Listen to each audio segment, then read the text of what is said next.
Bonjour, bon, vous m'entendez bien, c'est bon. Chers collègues, chers étudiants, chères étudiantes, chère Anaïs, et puis chers invités, nous sommes réunis aujourd'hui pour assister à une conférence à l'occasion de la Journée internationale du droit des femmes, pour réfléchir et agir afin d'améliorer le parcours des femmes victimes de violences sexistes et sexuelles. Trop souvent, ce parcours est un véritable combat, jalonné d'obstacles, pour celles qui tentent simplement de faire entendre leur voix. Si le mouvement MeToo et les révélations des affaires successives ont mis en lumière l'ampleur de ces violences sexistes et sexuelles, force est de constater que nos institutions peinent à fournir encore aujourd'hui une réponse adéquate. Trop de victimes subissent une double peine, celle d'avoir vécu l'agression et celle de devoir se battre pour faire entendre leur voix et être reconnues. Cette conférence, portée par la mission Violences sexistes et sexuelles de l'URCA, témoigne de notre volonté de refuser l'inaction, de briser le silence et d'aller vers un changement durable. Je vous remercie pour votre présence. Je vais maintenant laisser la parole à Anaïs Danet, qui est à l'origine de cette conférence. Je vous informe qu'à votre disposition, dans ce petit panier, figurent des petits sifflets anti-agression. Alors certes, pour des agressions qui ne sont pas forcément des VSS, comme vous le savez, elles ont lieu généralement dans des endroits qui sont plutôt confinés ou parfois avec des proches, mais vous pouvez vous en servir pour repousser tous ceux qui viennent vous importuner. Voilà, je vous remercie encore une fois de votre présence et je vais laisser la parole à Anaïs.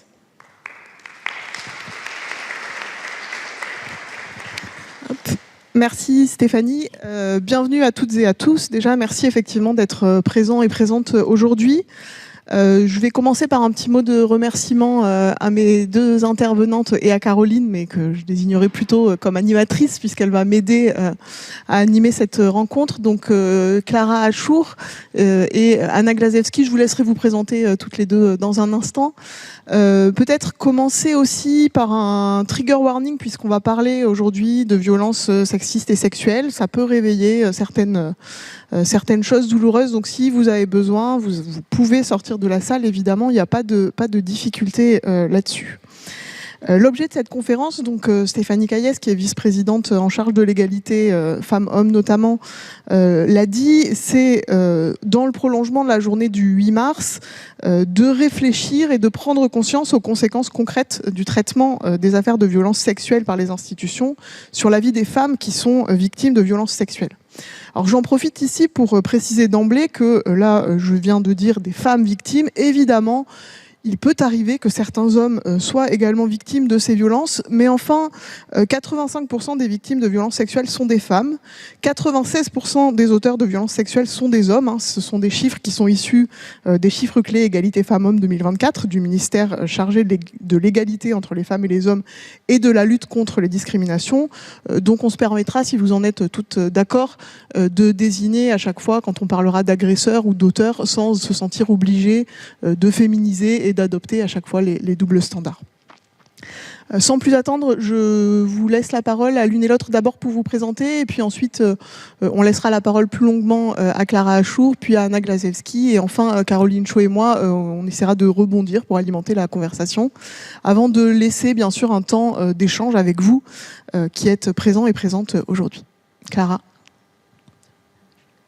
Merci. Bonjour. Je m'appelle Clara Achour, j'ai 25 ans. Je suis violoncelliste, mais c'est pas du tout pour ça que je suis là aujourd'hui. Je fais partie, peut-être que parmi vous, certaines sont au courant, que la France a été mise en cause par 8 femmes qui dénoncent les violences imposées par la police, la justice dans leur procédure de plainte suite à des VSS. Et je fais partie de ces 8 femmes. Et donc, c'est une mise en cause qui est devant la Cour européenne des droits de l'homme, qui, normalement, devrait donner sa décision prochainement. Bonjour et merci beaucoup pour cette introduction et votre invitation et cette occasion d'échange. Je m'appelle Anna Glazewski, je suis maîtresse de conférences en droit public à l'Université de Strasbourg où je travaille sur la question générale de la prise en considération des droits des femmes, que ce soit dans le cadre du champ procédural comme dans d'autres situations, comme notamment des questions de santé. Et précédemment à ces fonctions d'enseignante-chercheuse, j'ai été juriste référendaire à la Cour européenne des droits de l'homme, où j'ai travaillé pendant 4 ans. Et donc, je précise que je n'ai pas travaillé sur ces dossiers, mais je m'y suis intéressée postérieurement en tant qu'universitaire. Et donc, j'ai un peu creusé ces questions-là du point de vue européen, mais plus généralement dans les différentes perspectives que le droit international des droits humains offre aux femmes et plus généralement à toutes les victimes de violations des droits humains, de quelque nature qu'ils soient. Voilà. Je vous propose qu'on commence par laisser... Oui. Alors, je ne sais pas si c'est le son de... On peut essayer sur le son des micros. Caroline, tu peux aller voir sur le...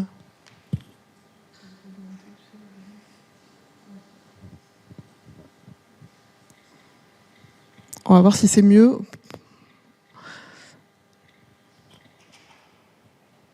Donc, oui, ça, on entend d'ici. Super.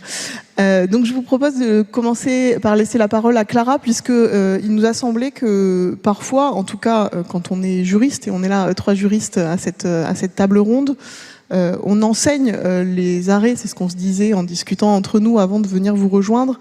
On enseigne la jurisprudence sous un côté qui est très abstrait, c'est-à-dire qu'on apprend à nos étudiants et à nos étudiantes certains arrêts avec des noms d'arrêts, sans forcément rendre compte, parce qu'on n'a pas les connaissances et les éléments pour de ce qu'il y a derrière, de qui sont les victimes derrière, qui sont les justiciables derrière.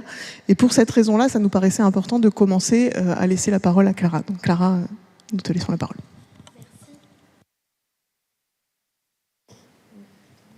Là, super. Je vais essayer de vous faire ça en bref parce que ça peut durer très longtemps. Mais donc en 2018, moi à ce moment-là, j'ai 19 ans. Je vais porter plainte pour viol le lendemain des faits, en me disant ma plainte va pas être prise. Parce que j'avais déjà une petite connaissance quand même à ce moment-là de la prise en charge ou de la surtout non prise en charge des policiers. Donc j'y vais et en fait ma plainte est prise, mais alors très très mal. Et on me dit une phrase à ce moment-là, on me dit mais madame, on vous maltraite un peu, c'est pour éviter que ce soit le cas lors du procès. Et sur cette phrase, s'est construite toute la procédure qui a suivi, où j'ai laissé passer des violences, des questions déplacées, une enquête trop poussée sur ma vie sexuelle et ma vie privée, en me disant oui mais c'est pour qu'au procès, ça n'arrive pas. Et donc 4 années se déroulent, je vous la fais vraiment bref. 4 années se déroulent où j'ai un peu quand même une autoroute procédurale, c'est qu'on me ferme pas de porte, j'ai pas de classement sans suite, j'ai pas de non-lieu, et j'arrive jusqu'au procès en me disant j'ai fait 4 ans d'enfer, là c'est bon, ça va être ça va être ce que j'attends de la justice. Et en fait pas du tout. Et là où quand même c'était en cour d'assises à Paris, dans des vieux bâtiments avec Napoléon en énorme, je me dis que c'est peut-être le seul endroit où il y aura des personnes qui ont connaissance des enjeux des VSS, de ce que ça veut dire que subir des violences sexuelles, des doutes qui vont avec, de la culpabilité qui va avec. Et moi qui avais un dossier assez solide avec lésions gynécologiques, soumission chimique, récidive de l'agresseur et aveu de sa part, je me suis un peu dit bon bah là c'est plus ou moins bouclé. Et en fait, pendant ces 3 jours de procès, je subis donc ce qu'on appelle la victimisation secondaire, sans pouvoir nommer ça de cette façon à ce moment-là. Et je ressors de ce procès avec mon violeur acquitté sur la question de il n'a pas voulu, il s'en est pas rendu compte, donc ça crée un doute et le doute bénéficie à l'accusé. Et je sors un peu de là en me disant mais est-ce que ce qui s'est passé est normal? Est-ce que c'est à moi de revoir mes attentes? Est-ce qu'il y a quelque part quelqu'un qui peut me protéger? Une institution, je veux dire. Est-ce que j'ai des droits, en fait, en tant que victime? Puisque, suite à un acquittement, on ne peut pas faire appel. En tant que victime, en tout cas en tant que partie civile, on ne peut pas faire appel, puisqu'on a une légitimité à faire appel que sur nos dommages et intérêts. En l'absence de dommages et intérêts, pas d'appel possible, donc c'était fini. Et je découvre la Cour européenne des droits de l'homme et la Convention d'Istanbul qui garantit donc les droits des victimes. Là, je me tape tous les articles et je me dis, super, il y a au moins une personne quelque part qui s'est penchée sur la question. Et moins super, en fait, il y a une dizaine d'articles qui n'ont pas été respectés pendant ma procédure. Et donc, c'est comme ça que je fais ce recours à la Cour européenne en espérant que, enfin, une institution vienne dire ce que tu as vécu n'est pas normal et tu as des droits et tu dois être protégé.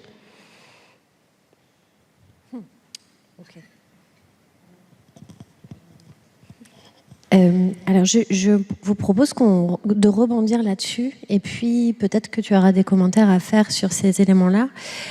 Tout d'abord, merci de nous confier cette expérience qui présente une situation parfaitement paradoxale, c'est-à-dire qu'on est dans le cadre d'un dossier dont tu dis qu'il est générateur de victimisation secondaire, et on vient là, précisément, revenir sur les éléments qui sont susceptibles même de générer ce retrauma. Donc c'est un paradoxe, mais tu as accepté de bien vouloir revenir dessus, et on va faire en sorte de l'aborder de la manière la plus neutre possible de ce point de vue-là.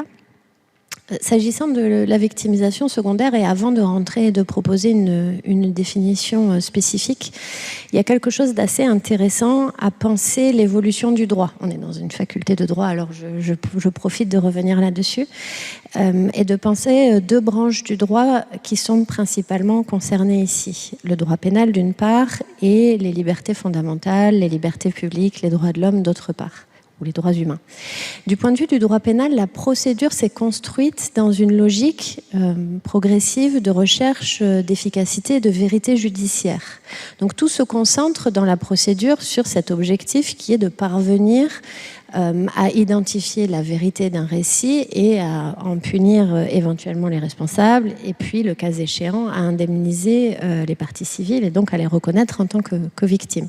Donc cette branche du droit, elle s'est longtemps structurée autour de cette idée d'efficacité, et donc on la retrouve chez les professionnels du droit qui interviennent en matière de procédure pénale, avec cette idée qu'on doit avancer pour parvenir à la résolution et à la solution du litige. S'agissant plutôt du côté maintenant des libertés publiques et des droits fondamentaux, on a tout un panel de droits qui se sont construits, mais plus spécifiquement autour du procès et de la question du droit à un procès équitable notamment. On a beaucoup pensé les choses autour de la présomption d'innocence, et c'est lié aux origines de notre procédure, à l'émergence des droits fondamentaux en droit français et plus généralement en droit européen.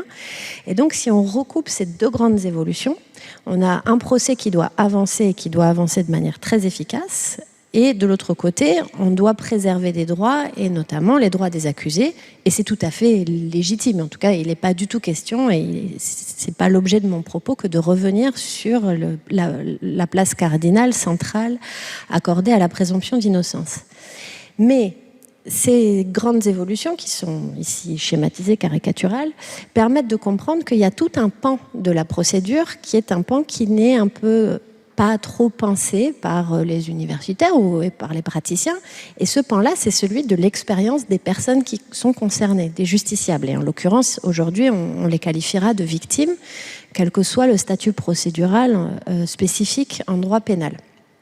Cette expérience-là, c'est une expérience que vous avez peut-être expérimentée, qui est tout à fait unique en ce qu'il va falloir revenir à un moment donné, avec un langage donné, sur des faits qui sont profondément traumatisants.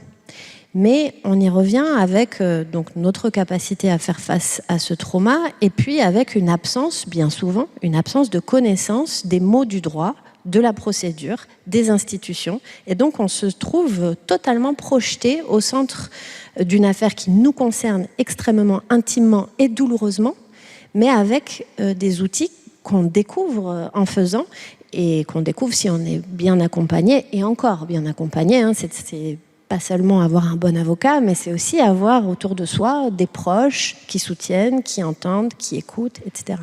Donc il y a en fait de manière presque inhérente, inévitable, ce très grand décalage entre l'expérience intime qui est vécue et de trauma et la réception qui peut en être faite par le droit, parce que le droit n'a pas intégré pendant très longtemps, et c'est en train de changer, ce facteur particulier qui est l'expérience traumatisante. C'est quelque chose qui est assez inédit et qu'on voit aujourd'hui apparaître de manière très douloureuse dans la sphère publique à la faveur d'affaires et de procès spectaculaires. Et malheureusement, ou heureusement, je ne sais pas, ton affaire n'est pas parue comme étant une affaire spectaculaire. Nous, aujourd'hui, on en parle beaucoup parce qu'on a évidemment les procès des viols de Mazan ou les procès actuels en cours de Joël Le Squarnec. Et donc, il y a cette idée de très forte intensité et de récits qui sont surmédiatisés et pour lesquels on entre à un moment ou un autre en empathie avec les victimes. Donc voilà, on ouvre un petit peu les yeux sur ces questions-là. Sauf que c'est pas du tout, du point de vue de la science non juridique, la question de la victimisation secondaire, c'est une vieille question. C'est quelque chose qui émerge déjà depuis les années 70 et 80 dans les pays anglo-saxons, dans les domaines de la psychologie, dans la victimologie, et qui vise à mettre en évidence le fait qu'il existe un trauma totalement distinct du trauma initial qui naît de l'infraction. C'est-à-dire qu'une victime de viol ou d'agression sexuelle, elle a ce premier trauma qui est lié à l'effraction dans son intimité et dans sa chair, mais est possible, il est susceptible de naître un deuxième trauma ou d'aggraver le trauma initial au regard de la réaction des autorités ou des proches, et plus généralement de la société, à la situation initiale. Ça va de cette difficulté à croire, de la manière de dissuader peut-être de faire ce dépôt de plainte parce que les éléments ne semblent pas vraiment caractérisés, à une véritable omerta au sein de la famille. C'est ce qu'on peut observer actuellement dans les récits des membres de la famille, ou en tout cas des enfants abusés de Joël Le Squarnec, qui disent qu'en fait on ne les entendait pas. Et ensuite, à la manière dont le procès va se dérouler, à des stéréotypes de genre qui peuvent être le fait soit des avocats, soit des magistrats, à la surexposition dans les médias et aux commentaires négatifs qui vont être faits. Bref, tout un ensemble de situations qui sont susceptibles soit d'aggraver donc le trauma initial, soit de venir en créer un distinct. Et on a par exemple le cas, vous avez peut-être entendu parler de ces procès importants, notamment en Espagne, de la victime de ce viol en meute, cette affaire qui s'appelle l'affaire Manada, de la Manada en Espagne à la fin des années 2010, où on a une victime qui a été violée par 5 agresseurs. Elle a été filmée dans le cadre de ce viol et du fait de la surexposition médiatique qui en a découlé, cette personne a décidé de quitter l'Espagne et de quitter totalement la sphère publique pour essayer d'être en mesure de digérer ce qui était en train de se passer. Donc voilà, il y a vraiment des expériences très différentes et tout l'enjeu, je crois, du point de vue juridique, c'est d'essayer de cerner la spécificité et d'essayer de trouver des critères qui vont nous permettre un peu d'objectiver ces expériences pour essayer de voir comment juridiquement on peut reconnaître cette expérience particulière et évidemment essayer de restaurer ou de réparer. Je m'arrête là pour ce qui est des définitions. Ouais. Peut-être il y a quelque chose, quand on a préparé la conférence ensemble et qu'on a un peu échangé sur ton histoire, il y a quelque chose qui est assez intéressant. Tu disais, toi, tu ne connaissais pas cette notion-là. À quel moment, dans la procédure, tu te dis, il y a quelque chose qui ne va pas, et à quel moment et comment tu penses qu'il est possible de réagir ou de corriger ou d'être accompagné? Comment ça se matérialise, ces éléments, selon toi?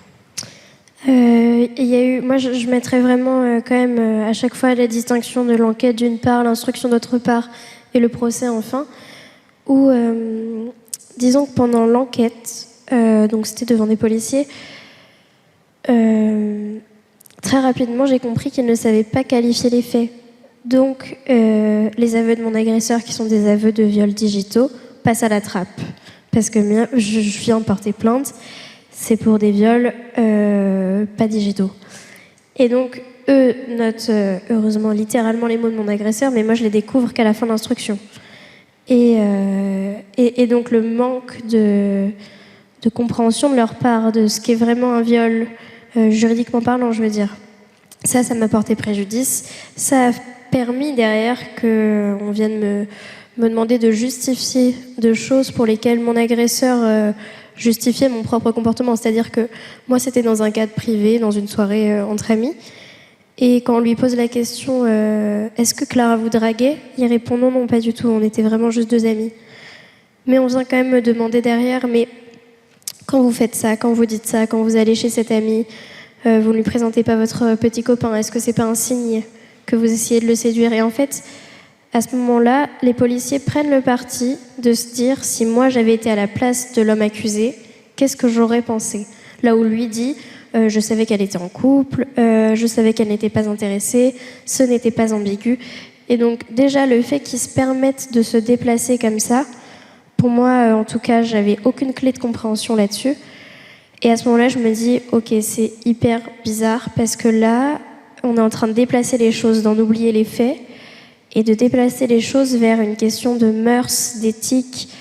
Et en effet, j'aurais peut-être pas été aussi à l'aise si j'avais été dans une soirée où, je dis n'importe quoi, mais où faire la bise à quelqu'un peut être considéré comme un rapprochement conséquent. Peut-être que je n'aurais pas fait la bise à quelqu'un.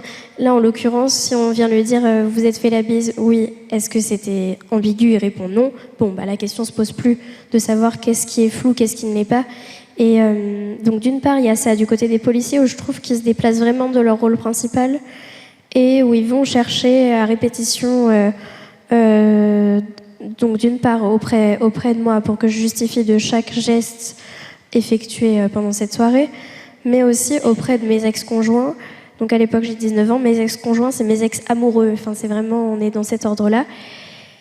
Et on vient leur demander quelle est ma position sexuelle préférée. Enfin, des choses où non seulement c'est violent, mais en plus, c'est pas de nos âges, en fait, à ce moment-là, d'aller dévoiler une vie privée comme ça, sans comprendre aussi pourquoi on pose ces questions. Peut-être qu'il y a des raisons tout à fait légitime à poser des questions comme ça qui sont très très privées, mais on a besoin de compréhension. Et comme on ne nous donne pas de clés ou d'outils, on se dit juste bon bah là j'ai dévoilé un truc hyper personnel de ma vie, je sais pas ce qui va en être fait, ce qui va en être fait, et je sais pas dans quelle mesure je viens pas de me tirer une balle dans le pied aussi. Il y a un peu cette sensation de bonne et de mauvaise réponse, parce que là où l'enquête est censée être à charge et à décharge, donc assez neutre, je sens qu'il y a directement une réponse des policiers à mes questions, à mes réponses aussi, qui vient émettre un jugement de valeur. Et très très rapidement, je comprends que je ne suis pas la bonne victime, que j'aurais dû faire tout ce que je n'ai pas fait et ne pas faire tout ce que j'ai fait. Et donc en tout cas, en ce qui concerne l'enquête, je pense qu'il y a vraiment un manque d'informations auprès des plaignantes et un manque de connaissances juridiques en fait de leur part pour faire une enquête effective. Et ensuite, alors là où du coup j'ai été d'autant plus surprise, c'est à partir de l'instruction où c'était face à des magistrats, des magistrates, et où je pensais qu'on allait vraiment se concentrer sur quelque chose. On m'a toujours expliqué la justice pénale, en tout cas il y a des cases et puis il faut qu'elles soient cochées pour qu'il puisse y avoir un dossier qui avance. Donc en ce qui me concerne un viol, il faut cocher pénétration sexuelle, violence, menace, contrainte ou surprise. Enfin voilà, il y a des choses très très claires. Et puis malheureusement, parfois, c'est difficile de faire rentrer les éléments dans les cases, que ce soit parce qu'on se rappelle pas très bien des événements. Enfin, il peut se passer plein de choses. En l'occurrence, moi, je voyais bien que ça rentrait dans les cases. Et pourtant, il y avait quand même tout un tas de stéréotypes sexistes et très hétéronormés. C'est ce qui m'a beaucoup choquée. C'est qu'on est venu questionner le fait que je dorme avec un ami, là où personne n'est allé questionner le fait que 3 garçons dorment dans le même lit. et où personne n'est allé dire mais ces 3 garçons ils comptaient faire des trucs. Non, c'est 3 gars qui dorment dans le même lit parce qu'on n'a que 5 lits et qu'en fait il faut bien faire entrer des gens dans des lits quoi. Et d'ailleurs, encore une fois, question qui ne se posait pas quand on demande aux personnes présentes. Donc encore une fois, c'est des biais sexistes, en tout cas c'est des biais qui n'appartenaient pas aux personnes concernées, qui sont venus s'immiscer dans la procédure parce que les personnes en charge étaient surprises, et ça je l'entends, mais qui n'ont pas su faire la distinction entre leur vécu, leurs a priori, leur expérience de l'adolescence, et nous, la nôtre. Et enfin, du coup, donc, en ce qui concerne l'instruction, je pense que c'est vraiment une question de biais qui est venu s'immiscer là où les faits étaient là. Et en ce qui concerne le procès, je dirais qu'il y a eu un problème de garde-fou concernant l'avocat de la défense, qui s'est permis... encore une fois, je pensais que la défense allait être surtout de l'ordre de... c'est un malentendu, ou quitte à dire elle l'a aguiché, etc. Ça n'a pas été le cas. Il est venu plaider très très fort que son client avait un énorme pénis et que donc les lésions gynécologiques, qui étaient un peu la raison principale de notre présence aux assises, que les lésions gynécologiques étaient à cause de son énorme pénis. Et moi je me suis dit, mais moi j'ai passé 3 heures aux UMJ à être examinée par un gynécologue qui a pu établir des lésions factuelles, et lui qui n'a jamais été vu par quiconque du corps médical vient avancer qu'il a un énorme pénis, et que donc c'est pour ça qu'il y a des lésions gynécologiques, et personne ne vient reprendre l'absence de faits, en fait, l'absence de choses concrètes. Et donc ça, sur tout ce qui est de l'ordre de, que ce soit l'énorme pénis, d'entendre des vérités générales qui sont énoncées comme si on venait énoncer des faits très très scientifiques. Donc la testostérone a pris le pas sur les neurones. Pareil, c'est devenu une sorte de truc où on se dit, bon bah visiblement c'est très très prouvé. Et le fait qu'il n'y ait pas de garde-fou de ça, qu'il n'y ait personne pour dire revenons-en aux faits, revenons-en à ce dossier-là, où justement l'objectif est d'obtenir le plus proche de la vérité et de savoir à partir de ça ce qu'on peut en faire. Et comme là c'était pollué par plein de fausses vérités générales, par plein de biais sexistes, et par une mauvaise compréhension de ce qui se joue ce soir-là, à quel moment un jeune homme décide seul de pénétrer une jeune femme qu'il pense endormie, ou en tout cas il n'en est pas sûr, sans se protéger, sans qu'il se soit rien passé auparavant, et qui est incapable de décrire un rapport sexuel consenti, puisque même dans ces mots ça se ressent. En fait, pourquoi ces 3 jours de procès qui prennent de l'argent en plus aux contribuables, et enfin il y a beaucoup de choses qui se mobilisent pour un procès. Comment c'est possible que pendant 3 jours on finisse par divaguer sur tout le reste, sur très très avant ou très très après les faits, et que finalement la question des faits, de pourquoi on est là, n'est pas abordée? Alors, il y a énormément de choses, merci beaucoup. Là, vraiment, on voit bien dans ton récit la question de l'expérience qui est la tienne, et la manière dont ça forcément renvoie à l'expérience individuelle des acteurs. Et tout l'enjeu dans une procédure, en particulier une procédure pénale, et en particulier pour ces questions-là, tout l'enjeu, c'est que justement, les expériences personnelles des acteurs de la chaîne pénale ne prennent pas le pas sur le déroulement du procès. Et donc l'enjeu, c'est évidemment de savoir se mettre à distance à titre individuel lorsque l'on est agent dans un commissariat, ou lorsque l'on est juge d'instruction ou avocat, et mettre à distance les stéréotypes qu'on peut avoir dans la tête et qu'on a tous. C'est comme ça, on a tous, qu'on le veuille ou non, des représentations sur ce que doit être une sexualité normale ou pas. Et donc ça fait référence à la question évidemment de la formation. Et aujourd'hui, la formation, c'est au cœur de la lutte et de la prévention contre la victimisation secondaire. J'y reviendrai. Mais peut-être ce qui est intéressant avant de venir aux outils, c'est effectivement de voir comment dans la jurisprudence, dans les affaires qui ont donné lieu à des constats de victimisation secondaire, justement par quoi s'est manifestée cette victimisation secondaire, et quels sont les fondements juridiques qui ont été mobilisés par le juge européen, pour constater ou non la mise en œuvre de la responsabilité des États. Ici, il faut faire une distinction entre ce qui existe en droit européen et plus généralement ce qui a pu être développé ailleurs dans le monde, simplement pour avoir une idée de ce que la Cour européenne des droits de l'homme est aujourd'hui un acteur pionnier fondamental en la matière, mais pas pionnier. Avant la Cour européenne, la Cour interaméricaine des droits de l'homme s'est penchée sur ces questions-là parce que les États de l'Amérique latine sont particulièrement concernés et qu'il y a un fort activisme de la Cour interaméricaine sur la lutte et la prévention contre les violences sexuelles. Donc il y avait des précédents et pour autant dans la jurisprudence européenne, à tort ou à raison, ces précédents n'ont pas été vraiment mobilisés et la Cour a construit sa jurisprudence sur ses fondements normatifs à elle. Et ces fondements normatifs à elle, ce sont les articles 3 et 8 de la Convention européenne des droits de l'homme. L'article 3 qui interdit la torture et les peines au traitement inhumain et dégradant. Et l'article 8 qui protège le droit au respect de la vie privée et familiale.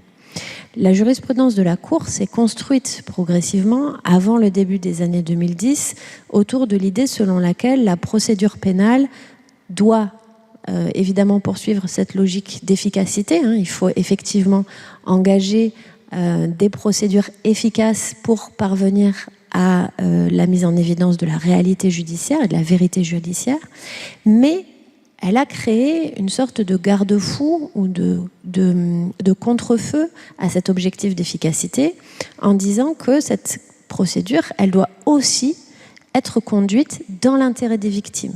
Et donc, l'enjeu, c'est de tenir compte de l'intérêt des victimes dans la conduite de la procédure.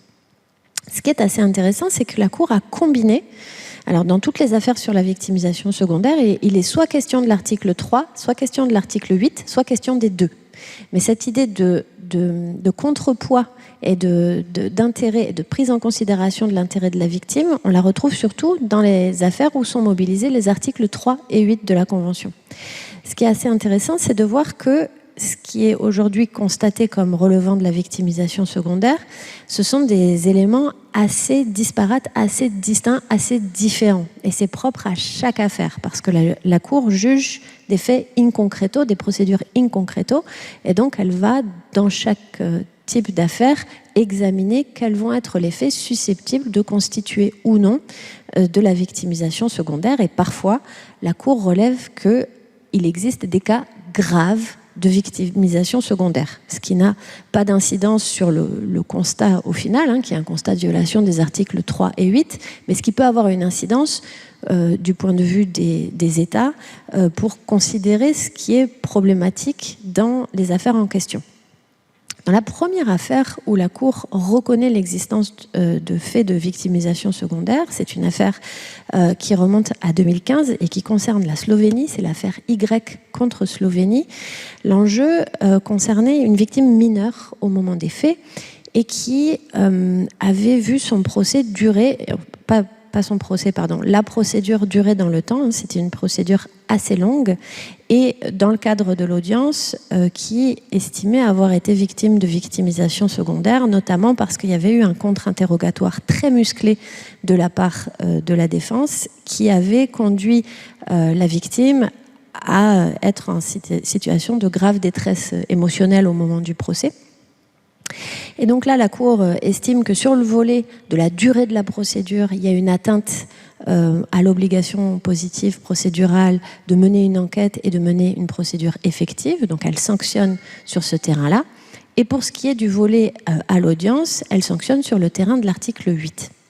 Ce qui est assez intéressant, à mon avis, quand on est juriste, c'est de voir que dans les affaires qui vont suivre, la Cour aurait pu très bien s'en tenir à une lecture qu'elle a l'habitude de faire, c'est-à-dire, au fond, axée sur la proportionnalité. L'idée étant de dire, au fond, pour parvenir à l'issue du procès et à la vérité judiciaire, il n'est pas forcément nécessaire de mener 3 fois une même audition, d'avoir 4 fois l'intervention de tel ou tel témoin. On peut s'en tenir à limiter l'exposition de la victime dans son récit, dans son histoire, et tout en étant parfaitement dans le respect du contradictoire, parvenir à un procès qui a fait le tour de la question. Mais ça n'est pas ce que la Cour fait. Elle va vraiment au-delà en disant il faut tenir compte de l'intérêt des victimes et il faut tenir compte de la situation personnelle de celles-ci.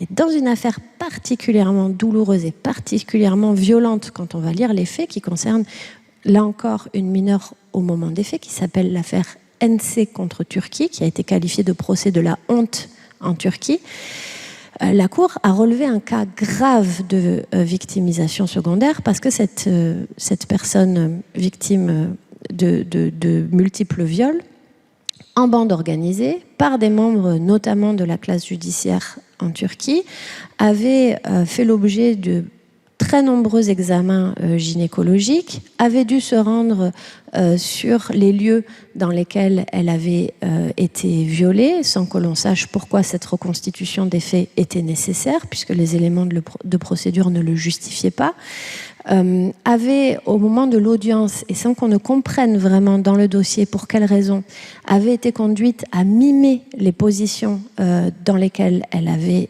été violée, et par ailleurs n'avait pas fait l'objet d'un suivi psychologique alors même qu'elle en avait manifesté le besoin. Et au fond, dans cette affaire, rien ne semblait avoir été fait dans son intérêt. Rien ne semblait avoir été fait de manière à tenir compte de sa situation, de son trauma et de la gravité des faits qui étaient reprochés, puisque, je le répète, évidemment, tout viol est grave, mais un viol en bande organisée, c'est en plus de nature, évidemment, à créer un traumatisme particulier.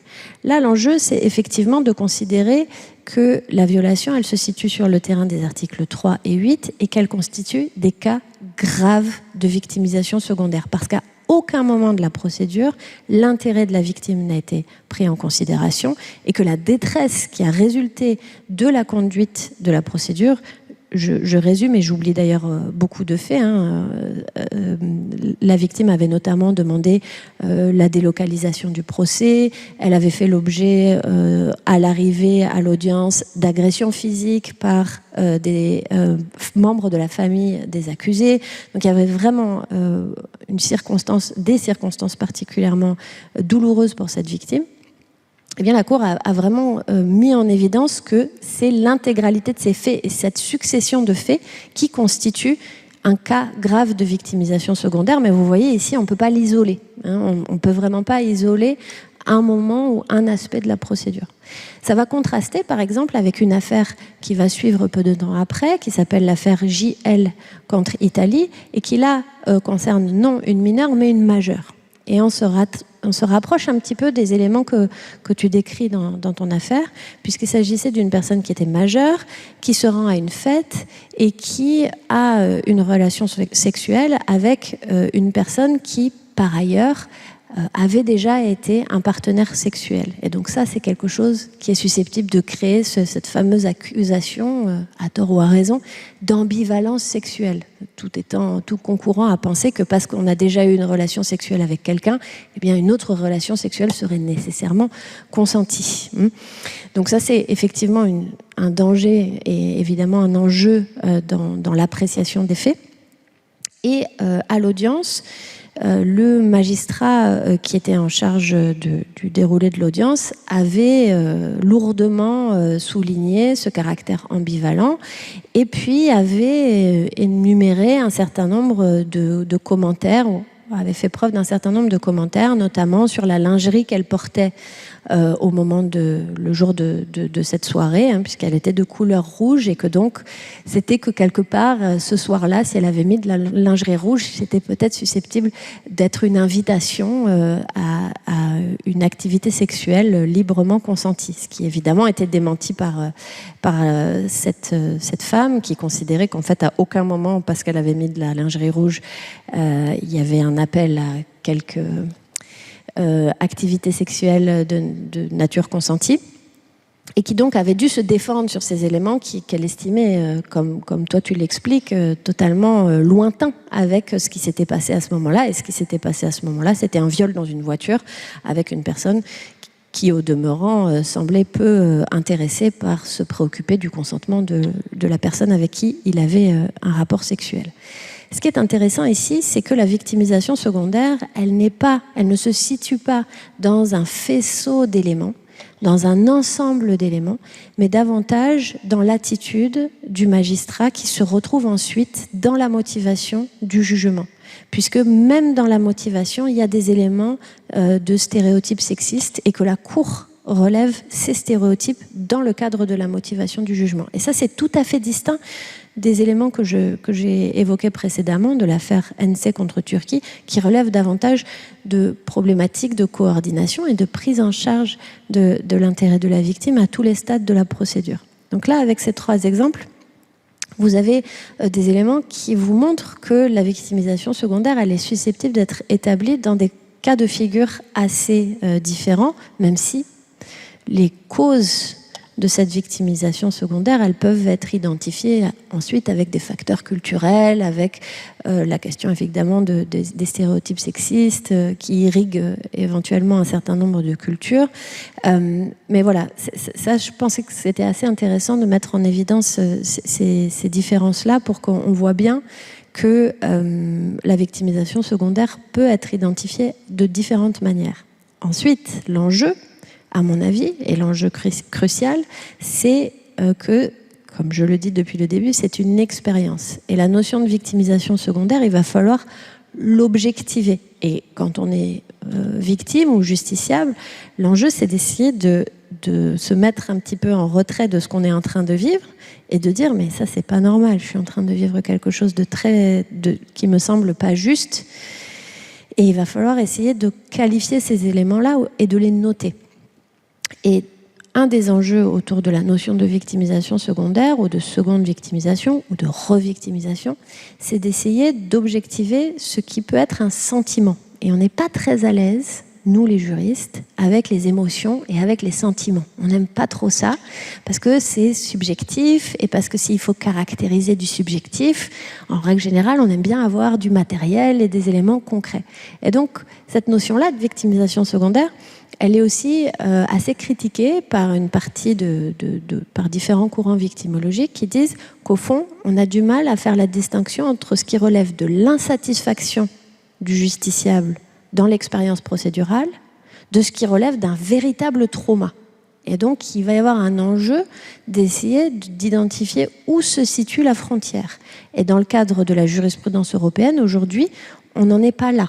On a juste une identification de la victimisation secondaire, mais on n'a pas forcément ce que l'on peut voir par ailleurs dans des affaires de mauvais traitement avec la notion qui va être avancée de seuil minimum de souffrance qui va être dépassé. Là, on ne l'a pas mis en évidence et on n'est pas encore en mesure d'avoir assez d'éléments dans la jurisprudence pour établir des éléments de nature à caractériser ce passage de l'expérience individuelle et de l'insatisfaction vers une forme de seuil de souffrance ou des éléments objectifs qu'on peut caractériser. Et ça n'est pas très satisfaisant, de mon point de vue et j'imagine du tien. C'est-à-dire effectivement à quel moment, comment on le circonscrit, comment ça peut se matérialiser et avec quels éléments. Et c'est quelque chose qui est en construction.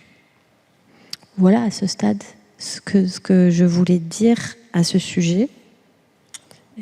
Est-ce qu'on continue sur d'autres volets en particulier ?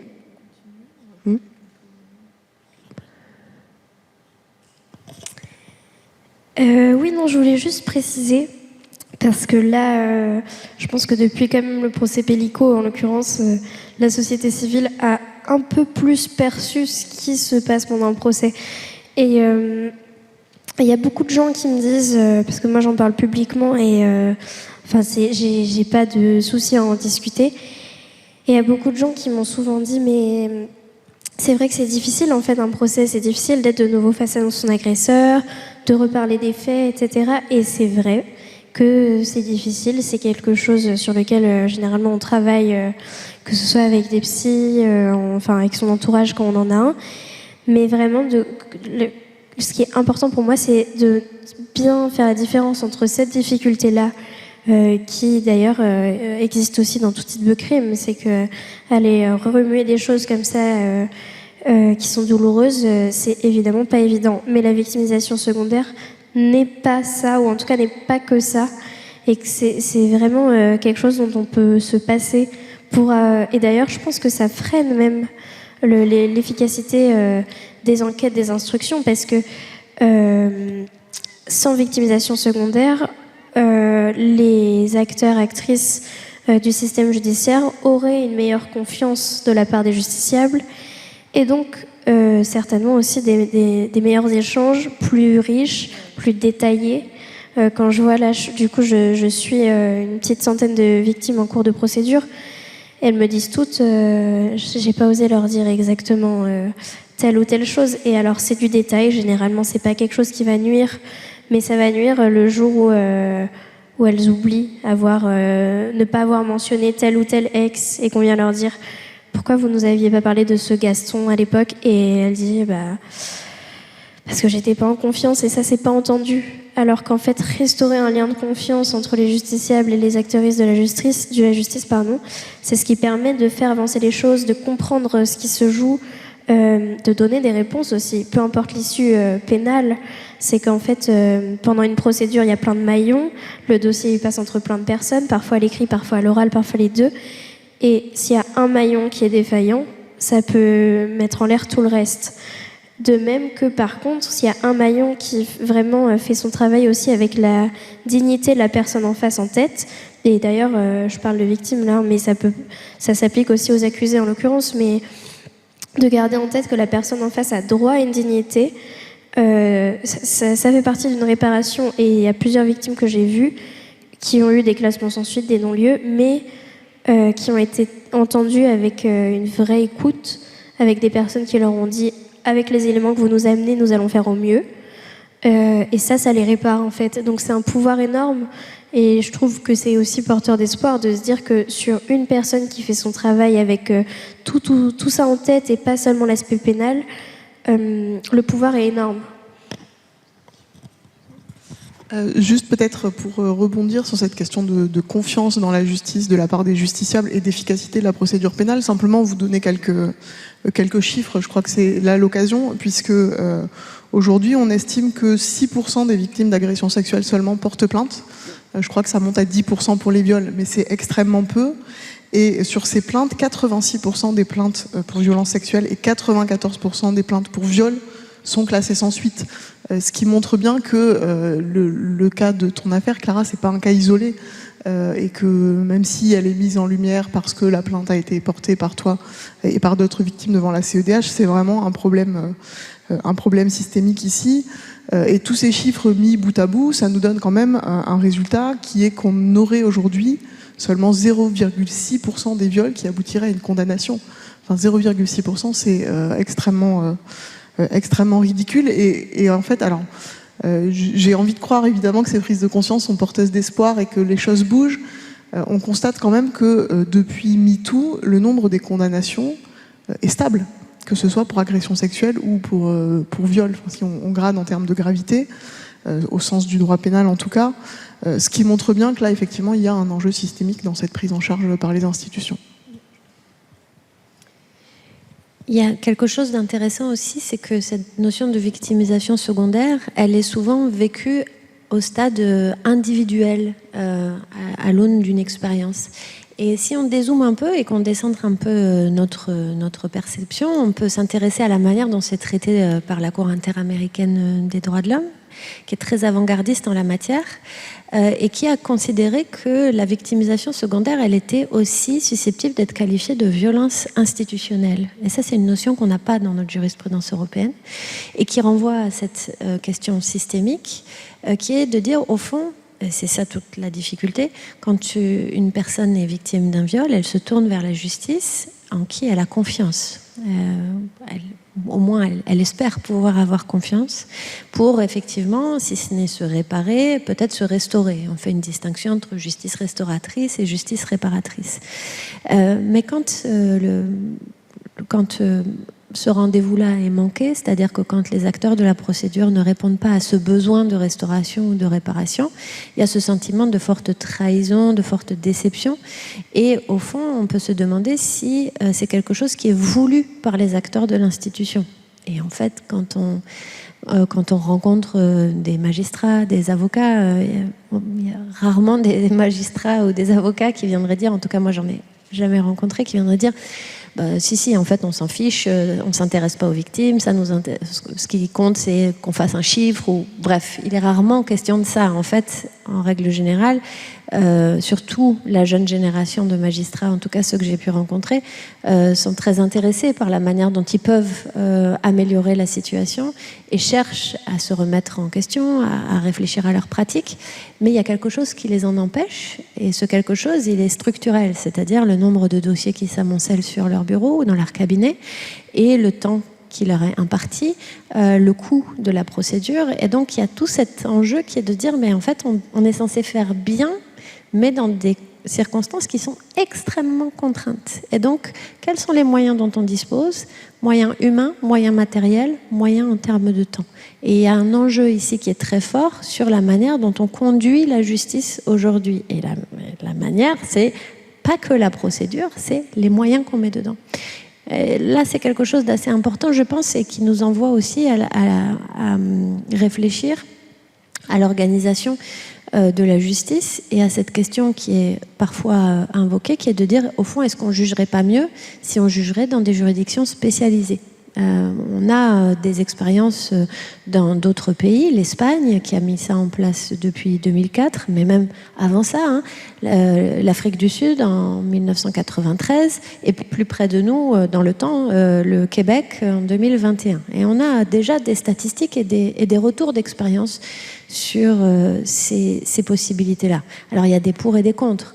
Les pour, c'est si on a des juges qui sont spécialisés, on a aussi des avocats qui vont se spécialiser, et on va pouvoir avoir enfin des personnes qui savent de quoi elles parlent quand elles abordent ce type de dossier, et elles vont le faire avec davantage de délicatesse. Puis de l'autre côté, on a plutôt des arguments contre qui disent oui, mais au fond, est-ce que ça viendrait pas un peu déclasser ces crimes-là en considérant que finalement ce serait des crimes sexuels, mais qui ne seraient pas des vrais crimes avec un grand C. Et c'est des arguments qu'on entend aussi lorsque on a des gens qui disent finalement créer des incriminations spécifiques de violences sexuelles, ça fait qu'au final on ne parle plus de crimes et on a finalement des sous-crimes qui sont créés. Est-ce que ce ne serait pas mieux de les réintégrer dans le champ général de droit pénal? Alors, n'étant pas pénaliste, je me tourne vers toi pour que toi, tu interviennes sur ce sujet. Je ne sais pas si c'est tout à fait sur ce sujet, mais cette question de déclasser les violences sexuelles, je crois que de toute façon, elle existe déjà dans nos pratiques judiciaires, puisque la majorité des viols, en fait, ne sont pas aujourd'hui poursuivis devant les cours d'assises. Finalement, de ce point de vue-là, ton affaire, elle est un peu exceptionnelle, presque. La plupart étant correctionnalisées et jugées devant des juridictions qui sont moins coûteuses et moins chronophages, puisque l'enjeu, il est évidemment là, puisque devant une cour d'assises, on va mobiliser un jury populaire et donc ça implique d'indemniser des gens, c'est des procès qui sont beaucoup plus longs. Donc finalement, cet argument-là, moi, il me semble un peu peut-être pas de mauvaise foi, mais en tout cas facilement, on peut facilement le contredire dans la mesure où finalement ça existe déjà, et peut-être de façon encore plus flagrante, puisque là, créer un crime spécial, est-ce que ça déclasse plus que de dire qu'un crime est un délit? J'en suis pas convaincue. Effectivement, il y a cet enjeu-là, peut-être sans forcément dire que c'est un crime spécial, mais au fond, ne plus parler du viol comme étant un crime. Bon, c'est des arguments que j'ai pu lire. Et encore une fois, n'étant pas spécialiste de ces questions-là, je me garderai bien d'émettre un jugement définitif. Mais ce qui est intéressant, c'est de voir que, effectivement, de la même manière qu'on a des juridictions spécialisées en matière de lutte contre le terrorisme ou de crimes financiers, on pourrait imaginer ces juridictions spécialisées en matière sexuelle avec tout un ensemble procédural qui serait adapté à la prise en considération des victimes. Oui, c'est effectivement ce que j'allais dire sur cette qualification. De toute façon, pour les bons pénalistes savent qu'un crime, c'est une infraction qui est punie de la réclusion criminelle. Point. Donc c'est la peine encourue qui détermine la qualification de crime, délit ou contravention. À partir de là, si le viol reste puni dans le code pénal de réclusion criminelle, la qualification de crime ne pose pas de difficulté. On n'a jamais entendu dire, au prétexte qu'on ait des juridictions spécialisées en matière de terrorisme, qu'il s'agit de sous-crimes. Non, et c'est tant mieux d'ailleurs. La question, c'est que si on crée ces juridictions spécialisées, est-ce qu'on donne les moyens financiers de parvenir à... Et voilà, l'enjeu là, c'est aussi un enjeu en termes de soutien populaire et de soutien de la sphère publique autour de ces questions-là. Et ce qu'on a pu voir naître en Espagne en 2004, c'était aussi issu d'expériences très spécifiques propres à l'Espagne autour de crimes et d'affaires particulièrement retentissantes. Et donc ça, la question, c'est peut-être de se dire aujourd'hui, les procès des viols de Mazan et le procès Le Squarnec sont peut-être de nature à déclencher cette volonté de changement, ou si cette volonté est là, de passer le stade supérieur qui est celui de la réforme législative en ce sens. Alors, je pense que là, c'est une question véritablement de politique publique, et la grande différence, me semble-t-il, entre les procès dits de Mazan et l'affaire Le Squarnec et les affaires dont on parle, et notamment celle de Clara, c'est l'ampleur médiatique et le nombre de victimes ou le nombre de faits, puisque dans le cadre du procès Pellico, il y a une seule victime, mais en réalité, c'est la multiplication des faits qui a donné cette ampleur aux affaires. Qui fait, me semble-t-il, qu'on ne peut pas, la sphère civile ne peut pas fermer les yeux sur ces affaires. Pour autant, est-ce qu'on peut dire qu'il y aura un après-procès Pellico, un après-Joël Le Squarnec ? Bon, c'est trop tôt pour le dire, mais j'en suis pas tellement convaincue si on lit le traitement médiatique qui a été fait de ces affaires-là. Je pense qu'on n'en est pas encore là. Et en termes de politique publique, là aussi c'est une question de volonté. Je sais qu'il y a des collectifs féministes qui ont chiffré les sommes qu'il faudrait injecter dans la lutte contre les violences sexuelles et sexistes.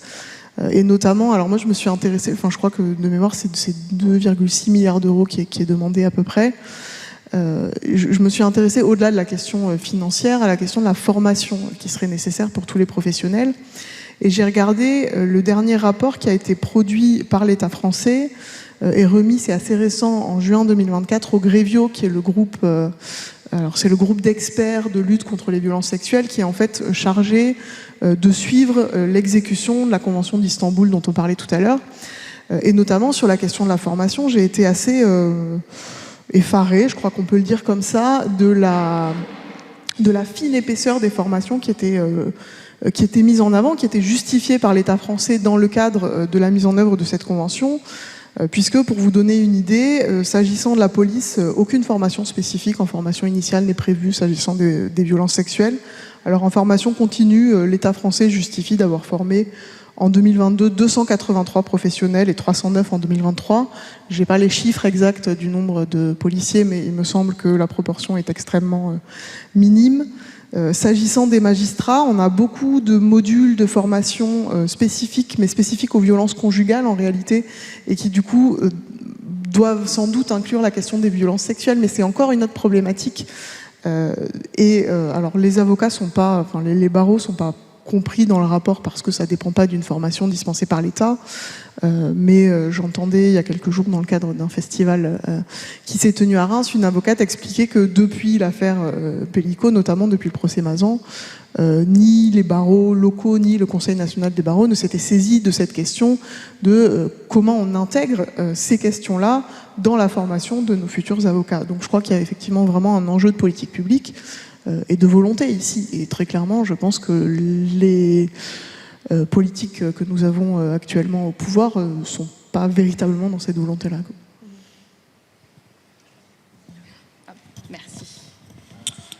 Tout à fait. Puis je pense qu'au-delà de la question des moyens et de la formation, c'est aussi un regard à porter sur notre justice et sur notre droit. Si je prends l'exemple du droit international et notamment de la Cour pénale internationale, il y a eu des grosses pressions pour faire en sorte qu'il y ait une parité absolue des juges, parce qu'ils se sont rendus compte que les juges femmes étaient plus à même de prendre en compte les violences sexuelles et sexistes et de les traiter correctement. Ils ont également créé une unité d'aide aux victimes qui prend totalement en compte cette notion de victimisation secondaire. Et là encore, ils ont mis un curseur particulier sur les violences faites aux femmes, aux enfants et sur l'intersectionnalité de ces violences. Et on voit qu'en réalité, c'est lever le voile sur, tu l'as très bien expliqué, un droit, j'irais même au-delà de la justice, un droit qui est profondément sexiste. Et il me semble que dans ta requête, tu abordes ces questions-là, de la définition même du viol en France, qui, contrairement à ce que prévoit la Convention d'Istanbul et à ce que prévoit tout un tas d'autres normes de droit international, on a cette notion extrêmement sexiste et hétérosexuelle autour de la pénétration et de la contrainte, avec cette idée que tous les autres cas, mais en réalité, c'est la faute de la femme. C'est pas grave, c'est elle qui s'est rendue coupable de tout un tas de comportements irresponsables et on n'a pas à la protéger. On ne protège que la femme qui est vraiment victime de cette violence et en deçà de ça, on ne veut pas la protéger. Et ça, c'est vraiment propre en fait à l'ordre juridique français. Et la question, elle est là, de regarder en face notre droit. Tu veux réagir ? Oui, pardon. C'était au 8 mars où je découvre, là, il y a 2 jours, notre histoire concernant le viol en matière de justice, où j'apprends qu'en fait, alors c'était quoi, il y a un peu moins de 200 ans, pour qu'il y ait viol, il fallait que la victime ait crié suffisamment fort pour qu'on puisse l'entendre à un certain, je sais pas, mais un périmètre énorme en fait. Et c'est fou parce que ça se ressent encore dans les feuilles de motivation. Dans la mienne, il y a marqué que, excusez-moi, ça va être assez cru, mais que lorsque Clara, c'est moi, a manifesté son refus pendant la sodomie, il a arrêté ses agissements. Mais il les a arrêtés parce qu'il les avait commencés. Donc en fait, il faut pouvoir dire non suffisamment fort et en tout cas certainement pas dire oui avant. Il y a vraiment un renversement de savoir qui doit se charger de quoi. Et en l'occurrence, c'est à la victime de s'occuper de ne pas être agressée. Et donc ça nous renvoie à cette question éminemment actuelle de savoir s'il faut revoir la définition du viol et si finalement cette définition qui est bien ancrée dans le droit pénal français n'est pas en elle-même susceptible de générer en fait cette situation de victimisation secondaire. Et donc là, il y a un vrai enjeu autour de ça.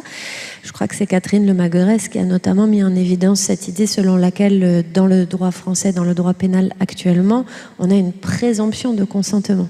Et d'autres autrices parlent même d'optimisation sexuelle. C'est qu'au fond, tant qu'on n'a pas réussi à caractériser ces 4 éléments de contrainte, menace, violence ou surprise, on n'est pas en situation effectivement de viol, ce qui laisse à penser que par défaut, le consentement est présumé. Et donc, effectivement, dans ta situation, ça amène à devoir se justifier sur tous les éléments du rapport sexuel pour mettre en évidence où se situe la violence, la surprise, la menace ou la contrainte.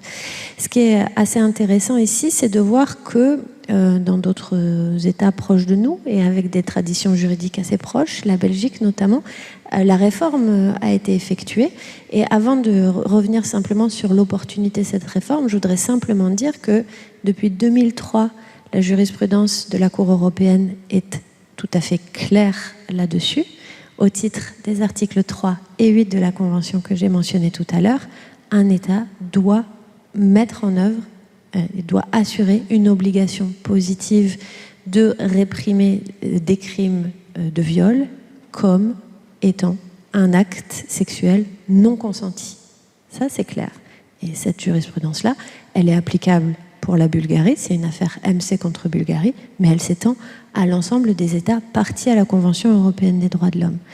À cette jurisprudence s'ajoute en outre le fait que la France et d'autres États et l'Union européenne ont ratifié la Convention d'Istanbul sur la protection des femmes contre les violences domestiques et les violences plus généralement, qui pose elle-même cette définition du viol comme étant un acte sexuel non consenti. Donc aujourd'hui, on amène dans le débat public une définition qui a été tranchée à la fois par le juge européen et par le gouvernement français qui a souverainement ratifié cette convention qui a un effet obligatoire dans le champ français depuis 2014. Donc bon, c'est un débat qu'on va avoir, mais qui est juridiquement déjà tranché. Et il faudrait donc revoir cette définition et intégrer cette notion de consentement qui a été balayée l'année dernière à l'occasion de la directive européenne sur ce sujet.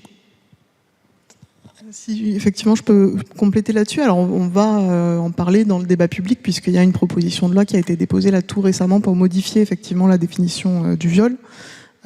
Proposition de loi, donc c'est 21 janvier je crois de mémoire, fin janvier en tout cas, qui effectivement reprend cette idée que les agressions sexuelles et le viol sont des rapports sexuels non consentis, en intégrant une définition du consentement qui reprend les 4 éléments que doit comporter le consentement, c'est-à-dire un consentement libre, un consentement éclairé, un consentement réversible, ce qui fait écho à ce que tu disais Clara tout à l'heure ou toi Anna, est-ce qu'une fois qu'on a consenti une fois à un rapport avec quelqu'un, est-ce qu'on est obligé de consentir à tous les rapports qui suivront?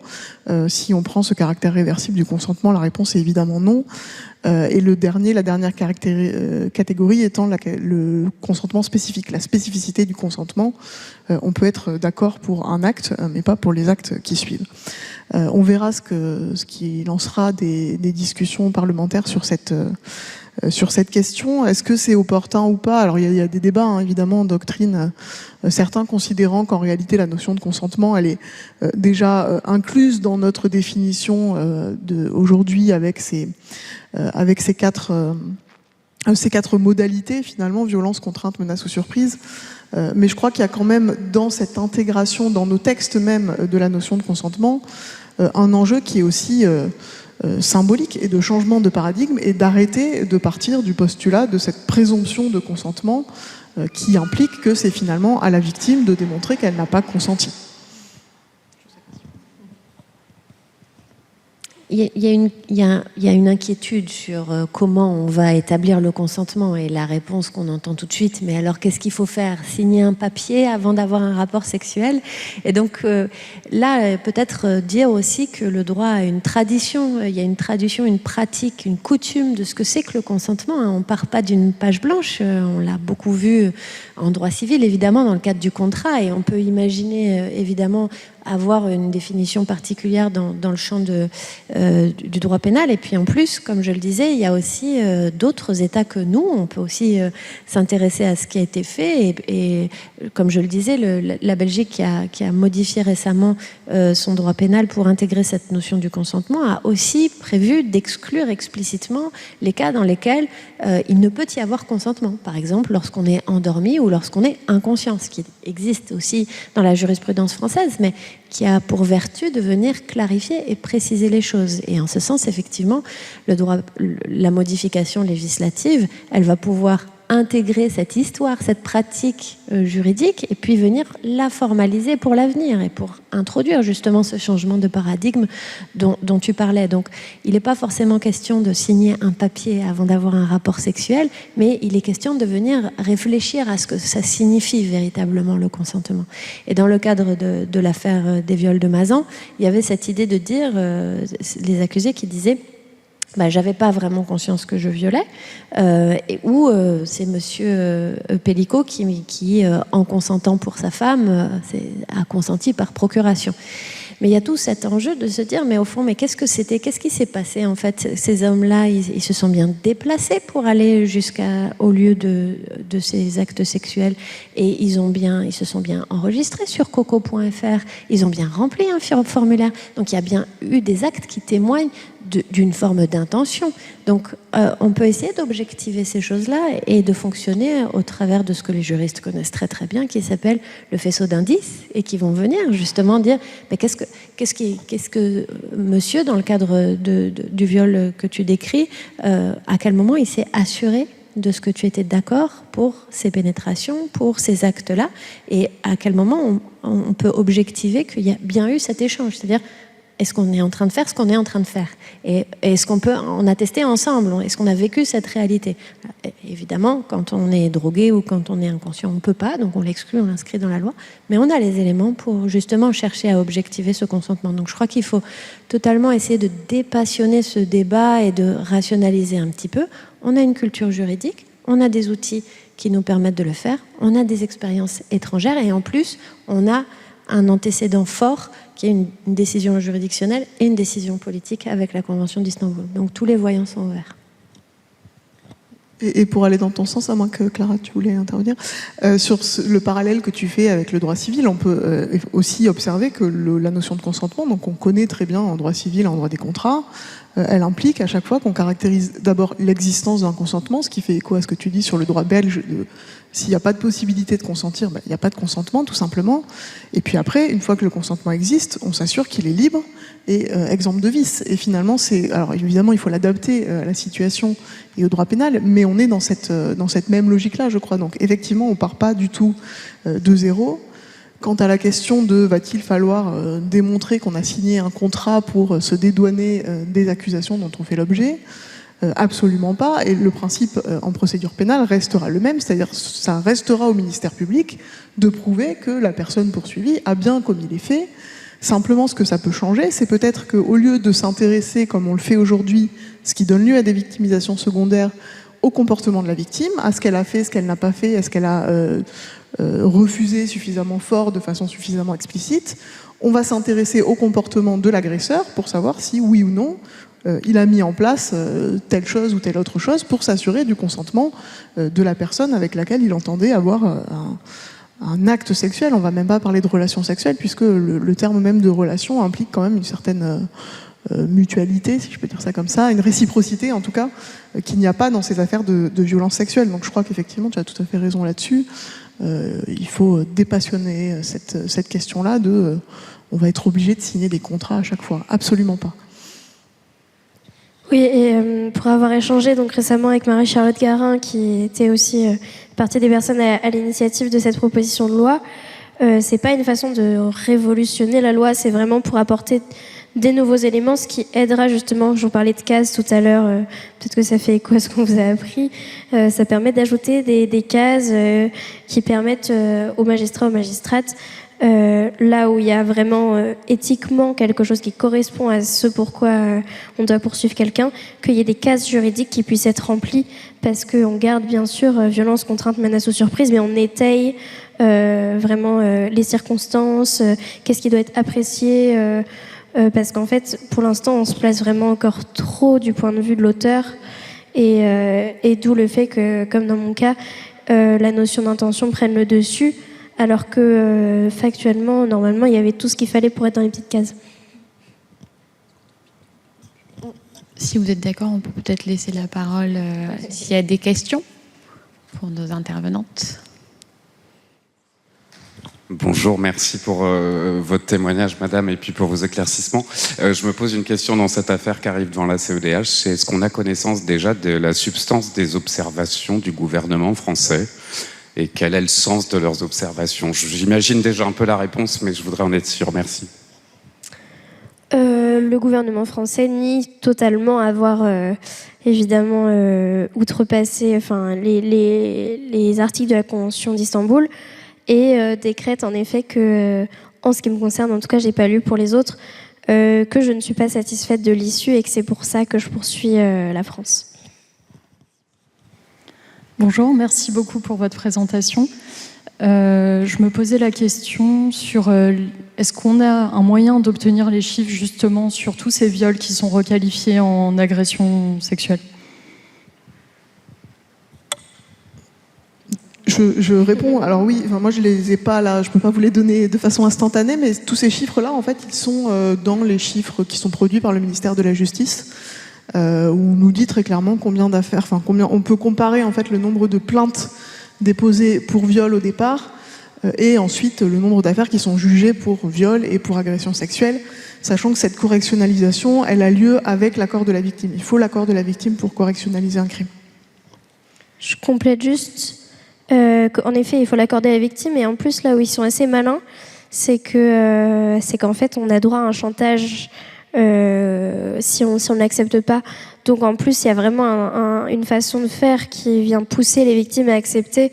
Moi, en l'occurrence, c'était un chantage au non-lieu. Et où, encore une fois, je me dis, mais comment on peut avoir des éléments pour arriver en procès et en même temps, de quoi justifier un non-lieu. Donc évidemment que face à ça, on se dit, oui, je préfère qu'il soit jugé au rabais. Et de manière générale, on fait souvent miroiter aux plaignantes que ce sera moins difficile, plus rapide. Et bon, finalement, d'expérience, je trouve pas que ce soit si flagrant que ça pour la rapidité. Et pour le moins difficile, je trouve que il y a une autre difficulté à avoir son affaire vue entre un délit routier et puis une fraude fiscale, parce que du coup on se demande vraiment qu'est-ce qu'on fiche dans cette salle pour quelque chose qui nous a marqué à vie, et où les autres ont en effet par exemple grillé 3 feux rouges à la suite, et c'est pas bien du tout, mais ça n'aura pas le même impact. Est-ce qu'il y a d'autres questions dans la salle? Oui.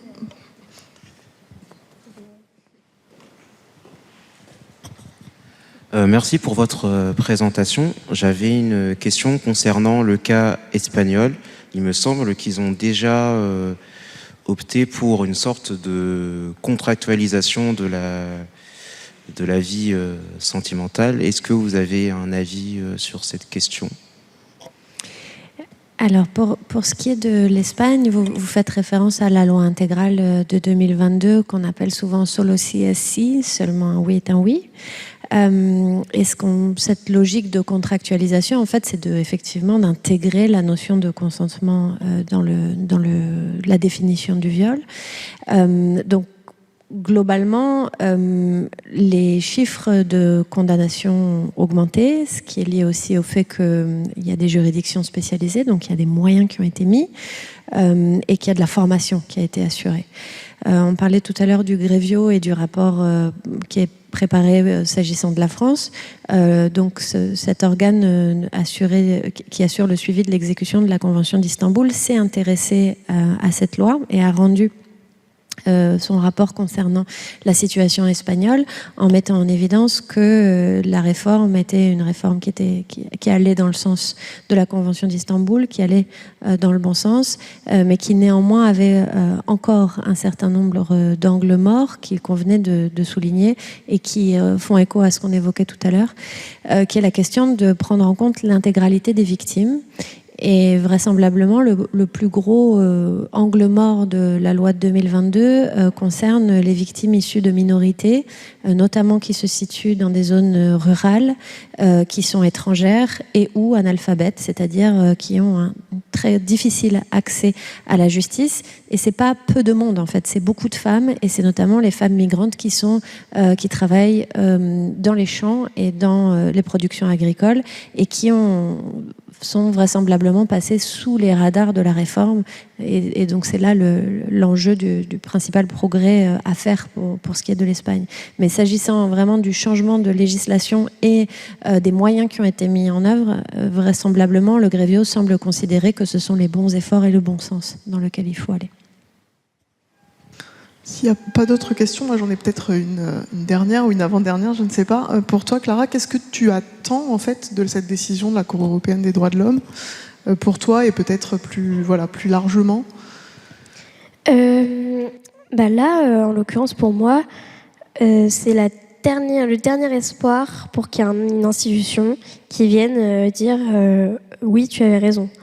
Là où même si j'ai eu droit au procès, j'ai eu droit à une procédure complète, j'ai actuellement, alors qu'il y a tout ce que je vous ai dit, et y compris des aveux, je n'ai aucune possibilité de réparation institutionnelle qui viendrait dire admettons, juridiquement on ne peut pas condamner, mais on peut vous réparer, ça n'existe pas.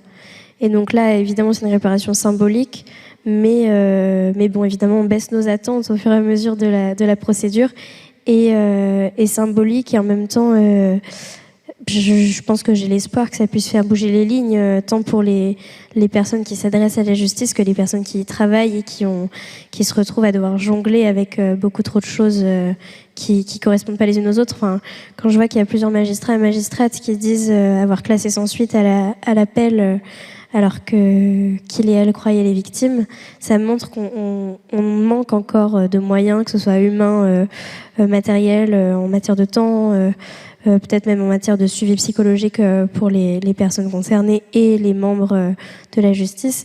Et je pense que ça, c'est quelque chose qu'il est urgent de faire évoluer, parce que en plus, il y a un peu un cercle vicieux de plus il y a de procès qui se déroulent comme s'est déroulé le mien, moins les gens croient dans la justice, moins les gens vont porter plainte, plus il y a de criminels. Et donc, vous voyez la suite, quoi. Merci. Je n'ai peut-être pas saisi.